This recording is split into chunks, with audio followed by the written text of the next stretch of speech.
Jueves 27 de enero del año 2022, son las 9:15 en el gobierno de la mañana, donde todo comienza, prosigue y nunca termina.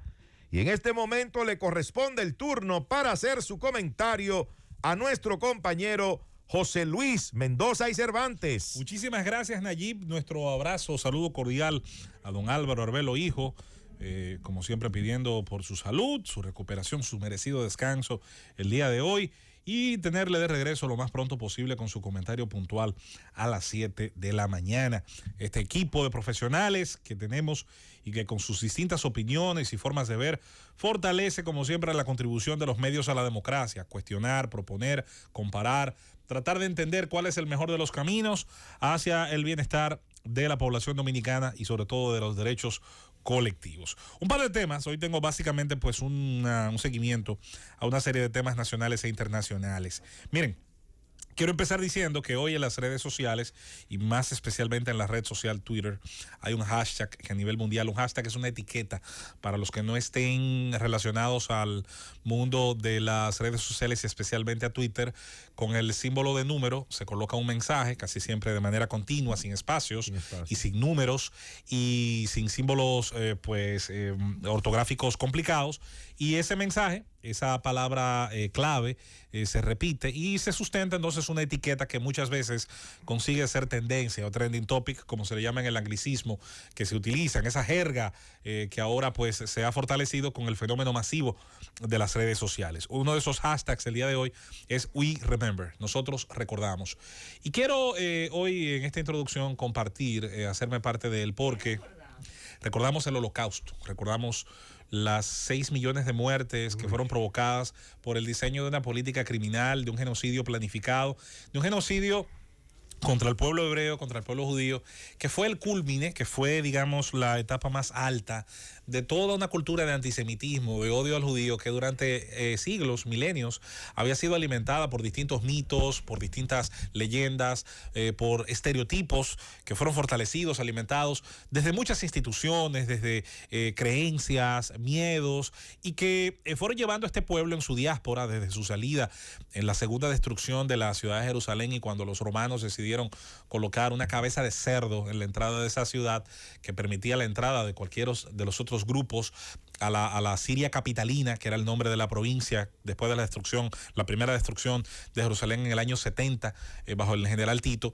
y que termina provocando en ese proceso pues ese fenómeno que conocemos como diáspora. Diáspora es una palabra hebrea sobre la dispersión del pueblo hebreo en las diferentes provincias del entonces Imperio Romano, de las diferentes partes del mundo que eran conocidas en ese entonces. Hubo colonias hebreas, colonias judías, y ya con la caída del Imperio Romano y con la llegada de otros procesos históricos, siempre lo mismo, abusos. Por eso a partir de ahí es que a las personas que son nacionales de un determinado país y que viven en diferentes partes del mundo, se les llama diáspora. Diáspora, esa palabra proviene precisamente del hebreo. Están dispersos.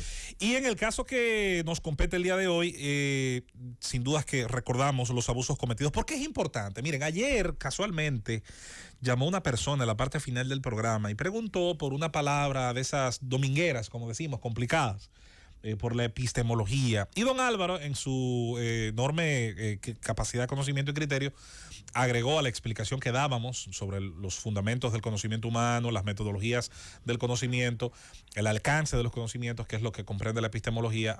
Don Álvaro dio un ejemplo y citó el título del texto escrito por Hannah Arendt, la filósofa Hannah Arendt, de la banalidad del mal. Ese texto, sobre todo a partir del análisis, señores, de personas que iban a su trabajo. ¿Y cuál era su trabajo en Alemania? Su trabajo era, por ejemplo, ser guardia de un campo de concentración. Su trabajo era someter a las personas que estaban allí dentro, judíos, gitanos, miembros de distintos grupos religiosos, como los testigos de Jehová, como protestantes de distintas denominaciones, ser sometidos a los abusos, a los experimentos de Mengele, de gente que no tenía ningún tipo de prurito, ningún tipo de límite, que no eran ya inmorales, eran amorales. la inmoralidad, es la violación a un tipo de moralidad. Estos eran peores, no tenían ninguna moralidad en relación a lo que hacían. Y yo me he encontrado, por cierto, hay algunos justificadores de lo malo que uno se encuentra en todas partes del mundo y en todas las épocas. Hay algunas personas que intentan siempre encontrarle la quinta pata a este tema del genocidio y de lo relacionado al holocausto del pueblo hebreo. Hay gente que te dice, no podían ser 6 millones. Y yo le pregunto, ¿y si fueran 5 o 4? Fuera menos salvaje lo que ocurrió, señores, en pleno siglo XX, en una nación que ya a finales del siglo XIX había eliminado prácticamente el analfabetismo, que ya tenía estándares de educación, de desarrollo, que hizo una revolución industrial extraordinaria, que ya había sido, si bien derrotada en una Primera Guerra Mundial, había logrado una recuperación económica importante desde el final de la República de Weimar y sin dudas, Alemania ha demostrado en muchas ocasiones en su historia, aunque es una historia joven como país unificado, pero es una historia milenaria como pueblo hermanos, la enorme capacidad que tenía para construir riqueza. Bueno, hoy ese hashtag We Remember, nosotros queremos hoy compartirlo, nosotros recordamos, y cuando usted se lo encuentre hoy en Twitter, puede presionarlo, puede leer, puede encontrar algunos textos interesantes, algunos episodios y testimonios, porque todavía, aunque usted no lo crea, quedan sobrevivientes, que eran apenas niños, cuando sus familias fueron expuestas a la violencia del poder en la Alemania nazi y en los países que luego fueron dominados por Hitler y por su enorme aparato militar. Otro dato, más breve, más corto, robándole un poquito el espacio de las internacionales a nuestro compañero Rosendo. Hoy el Dow Jones, que es uno de los índices de referencia bursátil en los Estados Unidos, tiene una reducción de 120 puntos y es bueno explicar, sobre todo aterrizar, aplatanar este tipo de fenómenos. Evidentemente, los índices de la bolsa de valores como herramientas de especulación, hay gente que no les da importancia, sobre todo en países como los nuestros que carecen de esa cultura, pero no, al final son indicadores y los indicadores lo único que ofrecen es información. ¿Y qué pasa con la información, señores? La información, sobre todo cuando es de calidad, cuando es precisa, permite tomar decisiones. Si usted en la mañana se entera que hay un 90% de probabilidades de lluvia, sale con la sombrilla y quizás el tipo de calzado cambia. De la misma manera que saber que un mercado se derriba o que otro se fortalece, permite tomar decisiones en cuanto a la inversión. Esta reacción de ese índice dice, aparentemente, es una interpretación rápida a priori que toman algunos mercados, es posiblemente el inicio de las primeras políticas macroeconómicas que desde la Reserva Federal y desde la administración económica del actual gobierno Joe Biden se estarán intentando tomar para comenzar a luchar contra la inflación. Los Estados Unidos ha estado luchando contra sus peores indicadores en inflación y en el índice de precios al consumidor, posiblemente desde dos momentos puntuales. La caída de la bolsa del 89, que fue un momento muy corto, y el momento hiperinflacionario o la peor inflación que atravesó Estados Unidos, que fue finales de los 70, inicio de los años, del año 80 específicamente, cuando terminaba el periodo de Carter, y se acumulaban una serie de motivos en esa oportunidad que iban desde los precios de los combustibles, pasando por diferentes aspectos, o casualidad. Ese es un factor que definitivamente está afectando a Wall Street. Hay otro que es el tema de la geopolítica. Exactamente. Lo que está pasando vísperas de guerra en Ucrania y el poco progreso. Exactamente. En la solución del conflicto entre Rusia, Estados Unidos, China. Qué bueno que la gente sepa, cuando en un sitio se están dando cañonazos, y lo voy a decir de la manera más simple posible, Rosendo, cuando en un sitio se están dando cañonazos, no hay camiones con comida, no hay oleoductos con gas, no hay transporte de combustible, lo primero que se genera es un nudo logístico por el cual no pueden pasar mercancías y muchísimo menos brindarse servicios. Las grandes hambrunas de los pasados 25 o 30 años no han estado en el mundo por falta de alimentos.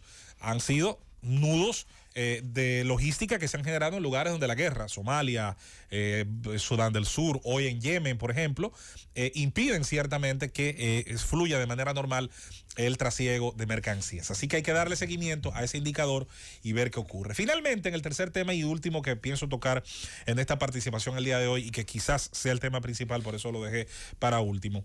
Miren, quería hoy de alguna manera plantar una bandera en defensa de una política pública que como todas, como la del fideicomiso, Punta Catalina, el endeudamiento, tiene que ser analizada desde diferentes matices y producir conclusiones. El director de migración, nuestro amigo Enrique García, se convirtió en una especie como de superhéroe para unos sectores del nacionalismo dominicano cuando, cumpliendo la ley, o en su visión, en su interpretación de la ley, pues acometió acciones que la propia ley de migración permite, como era el tema de simplemente ante ciertas violaciones flagrantes a nuestra ley de migración, a nuestro estatus de naturalización de individuos extranjeros en suelo nacional, pues inició procesos de deportación. Y Enrique para ciertos grupos pues era muy bueno. Bueno, el mismo Enrique García, en virtud de las políticas que tocan migración, ha anunciado una política que a mí me parece complementaria, que dice, miren, es sencillo, usted tiene obreros en condición de migrantes haitianos, sin un estatus de legalización en el país, están trabajando, están produciendo riqueza. Bueno, vamos a hacer lo siguiente. Usted, constructor, empresario agrícola o de cualquier área que tenga esos obreros, ¿tienen esos obreros cédula haitiana? Bueno, empezaron bien, porque ese es uno de los requisitos. ¿Tienen pasaporte? Bueno, ese es uno de los requisitos. El otro documento no lo recuerdo, lo voy a buscar ahora, creo que eran 3 documentos como punto de partida. Bueno, si tiene esos documentos, si trabaja, si labora, bueno, si entró con una visa, vamos a analizar esos casos y con ese material en la mano, que lo primero es que tenga esa documentación de su país de origen, que tenga ese documento que de alguna manera avala la entrada y que trabaja y que es avalado por quien le paga, porque atención, el siguiente proceso es que como está trabajando y genera un salario, vaya a la TCS, ya esa es la formalización. Esa es la formalización de cara al trabajo del Estado como ente recaudador de impuestos, formaliza esa condición de trabajador. Miren, yo soy el primero que ha dicho y sostengo y defiendo, y lo voy a hacer así todo el tiempo que crea, que un país debe intentar cumplir todas sus leyes, todas. Yo nunca, siempre he visto con mucha, a veces humor, a veces con tristeza, gente que se ha pasado la vida entera frente a los micrófonos, al acceso privilegiado a los medios, criticando, por ejemplo, la corrupción administrativa y técnica, lo cual está bien.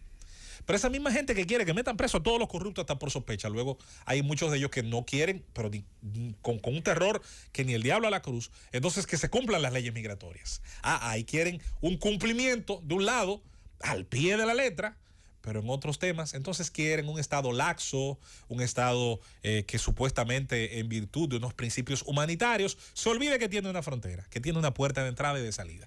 Bueno, eso no puede ser. No puede ser. Asimismo, también le decimos a esos grupos que se desayunan tempranito con un ciudadano haitiano, ¿verdad? Crudo, al ajillo a veces en caja china.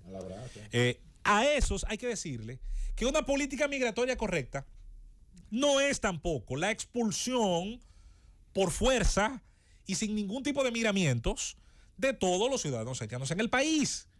La República Dominicana debe tomar decisiones en base a sus intereses. Y parte de los intereses de la República Dominicana, ¿saben cuál es? Nos guste o no, el tema económico. Hay que sincerizar la participación de esa mano de obra en economía. Yo defiendo lo que dice la ley. La ley hoy habla de un 80-20. Ojalá pueda defenderse el 80-20. Pero ¿saben qué? Así como muchas veces los propios compañeros me dicen a mí cuando yo defiendo la idea de darle lo que le corresponde a los municipios, por ejemplo, que es un 10% según la ley. Bueno, más de un compañero me ha dicho, mire, eso hay que adecuarlo. Eso no se puede. Eso no es plausible. Yo no creo plausible lo del 5%, la UA del presupuesto nacional. A mí me parece que eso hace rato no es una meta razonable. Eso habría que adecuarlo al tamaño que hoy la economía tiene en relación a cuando en esa época se pensó en ese porcentaje. Igual podría ser con lo que yo mismo creo del tema municipal. Y mire que defiendo la idea de darle poder a los municipios. A lo mejor el 80-20 habría que sentarse al día de hoy y calcular sobre la base de los intereses de la República Dominicana primero. ¿Cuál es la participación real dentro del sector en economía que tiene un grupo que está presente en el país? Si se cumplen las condiciones que la propia agencia de migración envía a su director y que en cumplimiento con la norma permiten que esas personas trabajen y tengan esos permisos que siempre serán temporales, porque tendrán al término de cierto tiempo que renovarlos, volver a su nación de origen y combinar al Estado haitiano a que cumpla con su parte, la de ellos, la que tiene que ver con generar condiciones para la documentación de su ciudadanía. La República Dominicana, ¿qué tiene que hacer de su lado? Generar las condiciones para que producir riqueza, para que participar dentro del tejido productivo pueda hacerse dentro de las mejores condiciones. ¿Y saben qué? Conviene a todos, porque la formalización de esa masa de trabajo le permitirá no solamente producir la riqueza que ellos mismos luego como consumidores generan y que mandan una parte de su país por la vía de las remesas. Es que el propio país, la propia República Dominicana, el tesoro común de todos que es el erario, se fortalece porque entonces empezaría a cobrar impuestos si una parte de esos obreros llegan a la TSS. Con esto nos hemos convertido de un día a otro, hemos pasado de ser ultranacionalistas, como algunos nos señalan, a ser entreguistas, fusionistas. No, ni una cosa ni la otra. Ningún absurdo de los dos.